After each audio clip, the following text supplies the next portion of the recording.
Hi, Tom. It's nice to see you, and I hope you're doing well. So, I have a primal man, primal woman question.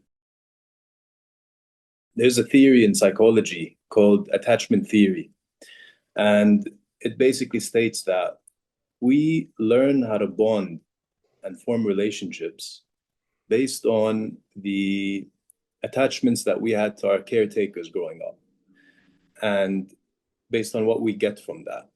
And that teaches us to be either secure or insecure in the relationships that we form as we grow up. Now, secure attachments are cases where people feel safe, connected, emotionally intimate, and stable. And the insecure ones come in two forms, according to this theory. They're either anxious, where people need constant validation of being loved, and oftentimes they might act out and doubt that they're loved and lash out in order to get reactions that show them that you're loved and so on. And then there's the avoidant insecure type. And those are people that get overwhelmed by too much love and they get suffocated by too much emotion. And so they need to distance themselves and so on. Now, the anxious and the avoidant types always seem to find each other and they're like magnets. And that forms a dysfunctional relationship because they trigger each other. The avoidant person will make the anxious person more anxious, then that anxiety will make the avoidant person more avoidant, and so on. Now, another element is that because they attract each other, it's hard for them to also attract or even be attracted to secure people. And there's also some biochemistry behind this, according to this theory, which is that avoidant people don't really produce oxytocin, which is the bonding closeness chemical. They're dopamine based. So it's all about thrill, excitement, novelty, and so on. And that tends to wear off after 7 months. And then the relationship just becomes, stale and based on resentment. And that people tend to chase dopamine through what our society offers today, be it alcohol or entertainment or media and so on. Now, my conundrum is, if we go back to some of your suggestions from the primal man, primal woman thing, having a love-based relationship and practicing love, is that what I've found is I can make love-based choices, but then I have some behaviors that could be triggering for another person, and I could also be triggered and vice versa. And this got me thinking of a missing element, which is bonding. And so how do you form bonding in a relationship where people are insecure, where they're unhealed? Now, healing is an option, but that could take a lifetime. And it seems that it's inevitable for many people that they need to start off in insecure relationships and heal together. And then if we apply that on a societal scale, apparently 65% of the society is insecurely attached, and that's feeding into the kids. So that's this kind of generational trauma. And I guess if we stay on this rate, it's going to lead to the collapse of our society. So I'm just curious if any of this resonates, first of all, and then just to hear your thoughts on how, on a collective scale, how we can go about this, and also on an individual scale, how can we form secure bonds and emotional intimacy and so on. Yes, I do resonate with all of that. All of the things you're saying, they're just ways of describing, the way things are. But all of that, all of those metaphors that you just said, or we could call them theories, but really they're, it's kind of a way of explaining what we find here. And yes, a lot of it does have to do with the things that happen very early in life. Those very early in life experiences are very critical. You're a free will awareness unit. You've been around the block a bunch of times, but you don't come with any information about that. You just come with an awareness and with your quality of consciousness that you've earned up to that time. And now everything that happens to you is new. and it's fresh, and you have to process that in the best way you can. Well, most of us, if you talk with people and they talk about their childhood and their families and so on, most people will tell you they come from a dysfunctional family. It's only probably 1 in 10 or 20 or 30 that says, oh, no, I grew up in a very functional family. It was lovely. We all loved each other and helped each other, and it was just perfect. That's a rare story these days. And yes, it's just for the reasons that you say. The things that afflict us cause us to act in ways that the same things afflict our children. We pass things on, like people catch a disease from each other. We pass along these dysfunctional things because they cause us to behave in ways that create dysfunction in our children. And we don't know it. We're not aware of it. We'd be horrified to know that we were doing things and saying things and being ways that were going to make it difficult for our children to find love and to find peace and to find connection with other people. But we do. This endemic of dysfunctional families is it exists for a reason.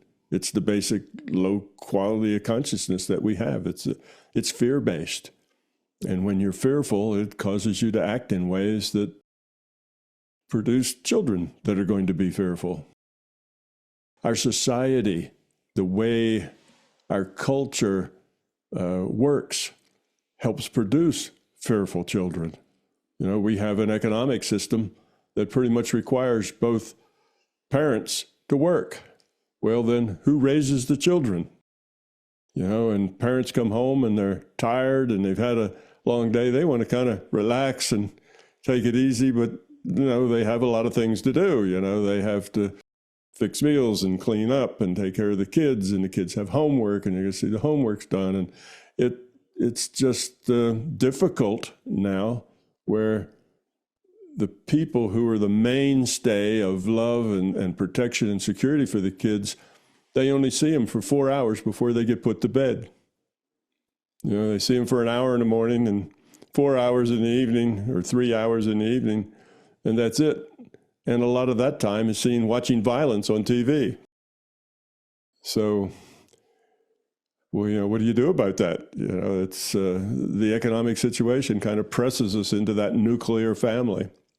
We don't have parents and grandparents and aunts and uncles all living next door or all in one big house. We don't have that kind of thing anymore. 2 people and their kids off alone, having to deal with an economic situation that causes both of them to work. So, when you talk about the causes and what's going on there, they run very, very deep. It's part of our culture. It's part of our economic system. It's part of our own low quality of consciousness and how we deal with all of these things.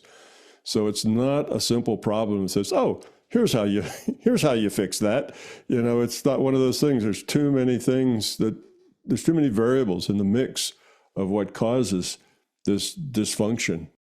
And people are just who they are. You're not going to act like a low entropy, high quality consciousness until you've had the experience that changes yourself until you be there. Now, relationships, the personal relationships, yes, you're right. They tend to, the very persons that are going to be the most difficult for you to live with are usually the very persons that you're attracted to. And that is unfortunate, but that is the way it is. I just talked to a young woman who at one time told me that, she had one disastrous relationship after another, and she said, I am the worst chooser of men ever. Everyone I choose turns out to be a big conflict later on. And she spent probably 4 or 5 years during that place growing up, making her own life, better. Her own quality of consciousness was growing. And the next time she talked to me, she says, I found this wonderful man, and had I met him a year ago, I wouldn't have given him the time of day. I would have brushed him off and said, no thanks, you're not very interesting to me, you're boring. And she said, but this time I didn't do that. And he's the most wonderful man ever. So that then turned out to be good, but only because she grew up. She changed. And I think that's the point. each of us has to put our effort on growing up, on changing. And then we have to deal with our partners and our relationships in a way that kind of optimizes growth for everybody. And sometimes what needs to happen to optimize growth for everybody is that relationship needs to end because it's just in an unproductive cycle. And even though maybe you've grown up, maybe your partner hasn't. And you have to come to some sort of a decision. What is the low entropy path? What path can I take? What choice can I make that is going to be the best for everyone? The best for me, the best for my partner, the best for the system. What's the choice I make that ends up with the lowest entropy possible in the long term? Because in the short term, that decision may cause some pain. That decision may cause some high entropy to take place.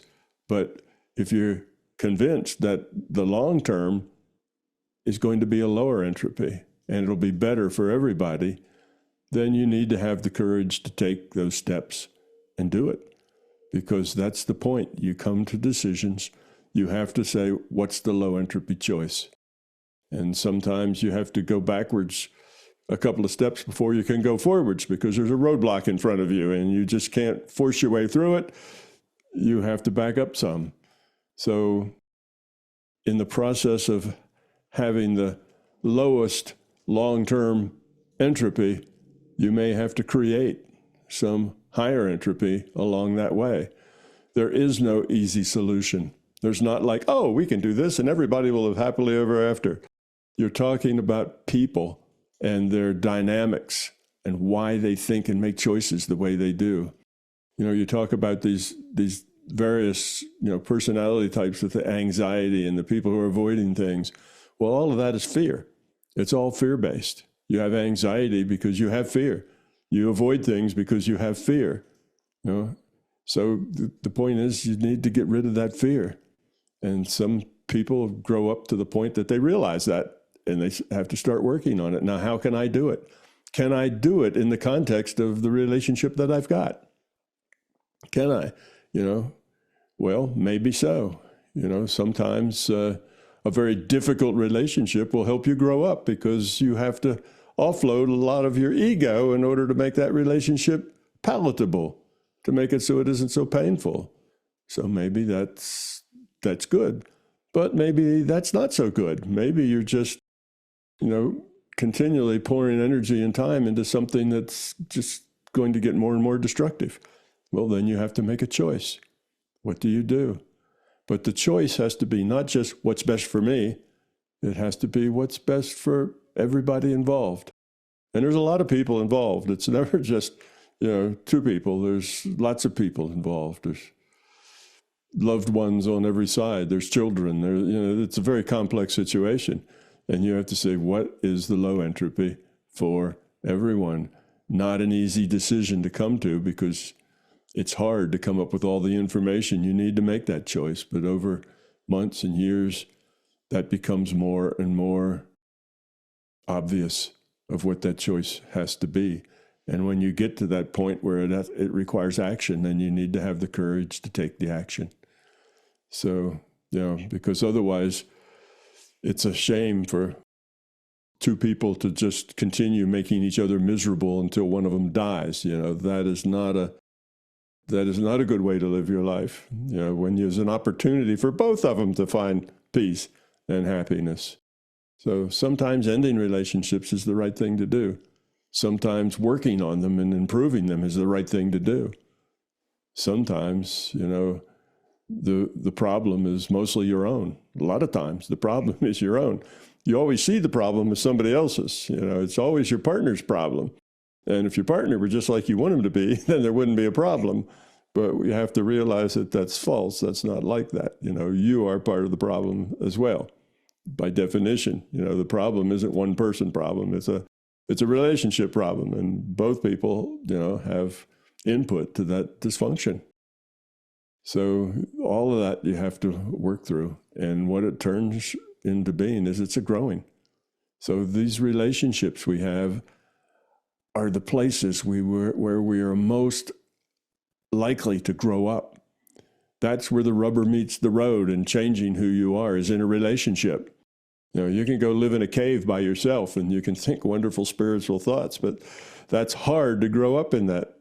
You'd think it was easy because there's not so many challenges, but it's actually hard because you're not in that world of being challenged all the time. So relationships is the main way. It's through relationships that we actually change who we are and grow up. And often that takes pain. Because we humans, until we feel pain, we don't feel like we have to do anything. We're just happy, you know, let the good times roll. And when pain comes along, well, that's something telling you that there's a problem and it needs to be worked out. And the only solution to these problems is to grow up and become a lower entropy, higher quality consciousness. That's the path that you have to take. And it's the pain that pushes you to do that. The saddest thing is that people who don't have the courage to make the change just sit and suffer, and well, they'll have another shot next lifetime. When pain is telling you something's wrong, something isn't working right, well, the first thing is, can we fix it? Can we both grow together? And maybe that'll work, maybe that won't. As you the theories say, this is very deeply ingrained. It's not something you can just turn a few dials and flip a switch and now you're different. You may have an intention to do that. Oh, yes, I see my problem. I'll change that. But that's an easy thing to say. Well, it's not an easy thing to say. It's a hard thing to say. But it's even harder to actually make the change because this stuff runs deep. It turns, you know, these are things that you learned, fears that you got when you were 2 years old and 3 and 4 and 5 and 10. And now you're living out those fears that you collected. So it's a hard problem, but it's a challenging one. And we come here to this particular learning lab because this is a really good place to learn those kinds of things. That's what makes this learning lab so valuable. Yeah, we're not here to just have fun and drink beer and party. You know, we're here to learn and grow up, and the learning and growing up process is not a have fun process most of the time. It's a struggle. And it takes courage to face that struggle and take the low entropy path. So that's what I'd say. No simple solutions. It's a very complex interaction and interplay of multiple dysfunctions. That's the fear.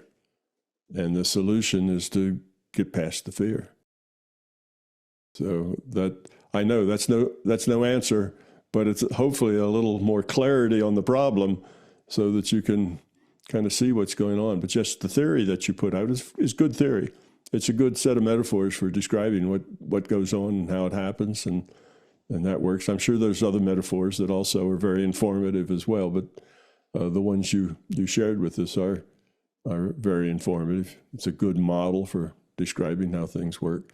But changing it, fixing it, living through it, growing through it, having the courage to make the choices that you think are best, and then learning from those choices. If you make a choice and it turns out, oh, that was a bad choice, you know, it just messed everything up. Well, there's no penalty for making bad choices. There's a penalty from not learning from them. That's the penalty. So you don't have to dither and dither because you can't figure out what the optimum solution is. You have to take some action when it gets to the point that action is necessary. Do your best, and then learn from it if it doesn't turn out well, and everything's worse instead of better, or maybe it's better for you but worse for others, or worse for you and better for others, or whatever. You have to look at the whole system. What's the low entropy solution? And that may be worse for you and better for everybody else. That could be the low entropy solution. So you have to keep that one in mind as well. It's just not, what's best for you. So that's our challenge, is to come here, make those kind of choices, get into relationships and learn how to become love, because that's the only way a relationship is really going to be what it can, what it has the potential to become. If two people have unconditional love for each other and they support each other, they help each other grow, one's not dragging the other, or one's not inhibiting the other. That's the potential. And then you just have to find, how can you actualize that potential through changing yourself, changing your own ideas, or even changing your situation, or changing your partner, but you need to work all that out. Not easy, not fun, but it's part of the lesson. That's why we're here, to do those kinds of things. So I don't know if that helps any, Khalid, but it does. It helps a lot. And I guess my key takeaway is to dare to try and dare to fail, and learn from it and figure it out, I guess.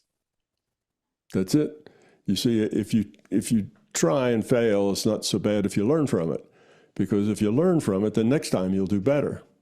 And the next time, you may not do it so well either, and then you'll learn something else. Oh, there was another problem there besides that last one. So you learn from it, and then you change yourself to optimize, what you learned. Okay, I made a bad choice. Now, how do I have to be different so I don't make that bad choice anymore? Change yourself. That doesn't mean you've already eliminated all the bad choices you'll ever make. That just means you've eliminated one of them. And next time around, you eliminate some more. Next time around, you eliminate some more. And eventually, you grow up and you become a real low entropy person. And now your relationships are almost always beautiful. They're almost always great because you understand so much more. And you'll notice as you go through relationships, each relationship teaches you something that makes the next relationship a little easier or a little better. And then that relationship teaches you something that makes the next relationship a little better. And that's the way the schoolhouse works. And yes, there's a lot of pain and anguish in the process of this. But again, we're not here to party. We're here to learn. And sometimes learning is painful. But if we learn from our mistakes, then eventually we will evolve the quality of our consciousness to where we are more consistently full of cheer and love and happiness, and less consistency full of pain. That's very helpful. Thanks a lot for your answer, Tom. I really appreciate it. Yeah, well, I spent a lot of time on that answer because everybody here, everybody everywhere has relationships and how you deal with relationships and so on is important to everyone. So I spent a lot of extra time on that, but it's a very common issue. It's like it's everybody's issue pretty much. And it's something we need to understand and think and do our best and just learn. You don't have to get it right. You try to get it right the best you can, but if you don't, you'll learn from it. And that's all right. Now you'll do better.